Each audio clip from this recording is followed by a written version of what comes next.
Matthew, I'll start with you. Matthew Lesh, bring back Truss, all is forgiven? Look, yeah, this really is a big spending, high taxing, low growth budget. There isn't so much a plan for prosperity as there is for managed decline. It's an extremely disappointing state of affairs where we're seeing spending going up, taxing going up. We're seeing a allegedly conservative government slapping down, increasing taxes on workers, increasing taxes on corporations, really undermining our prosperity. And even when we do hear something about growth, it's all very top-down growth, isn't it? It's the government funding a new nuclear power station. It's the government doing an R&D spend. It's that vision we used to hear about supply-side reform, about removing planning restrictions, about dealing with retained EU red tape within 100 days, as Rishi Sunak originally promised. All that vision seems to be gone, and it's extremely disappointing.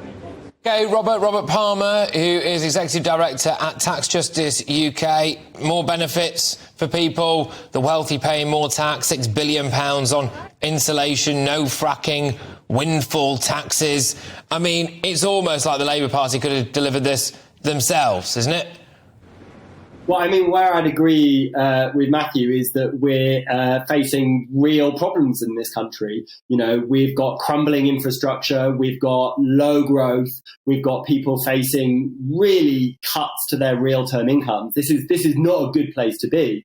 But I think what we need to remember is that this budget that's just delivered has delivered spending cuts in the future. You know, this is like spending cuts and more taxes. This is the worst of both worlds. I think what we need to see a more prosperous economy is investment in our crumbling infrastructure, clearing the COVID backlog so that people can go. Just on that. That means more borrowing, doesn't it? But of course, under Liz Truss, who wanted to go for growth and would have borrowed to fund that, that was bad. But now, what we need, according to you, is more borrowing.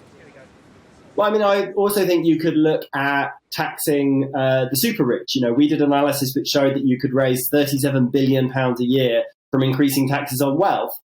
What we've seen today is most of the money is coming from, you know, good windfall taxes on oil and gas giants, and also freezing thresholds on the rest of us. Okay. So there's lots of ways in which the government could bring in money to invest in making an economy that works for all of us, rather than just being in this decline. All right, Matthew Lesh from the IEA, come back on that, because this is one of the things now that a lot of people are saying is, well, we could just really tax the rich. Your views? Well, the fact is that we already do tax the rich a lot. The top 1% of taxpayers are paying something like 30% of all tax revenue. There's only so much you can squeeze the rich without losing the prosperity creators. So you think about something like wealth taxes, that's the quickest way to send people who are going to create jobs and create prosperity offshore. We're already taxing as pretty much at our limits. We're certainly taxing probably the most we are in British history. Even historically, I imagine that the feudal lord took less of the crop of the peasant than the government is taking from us today.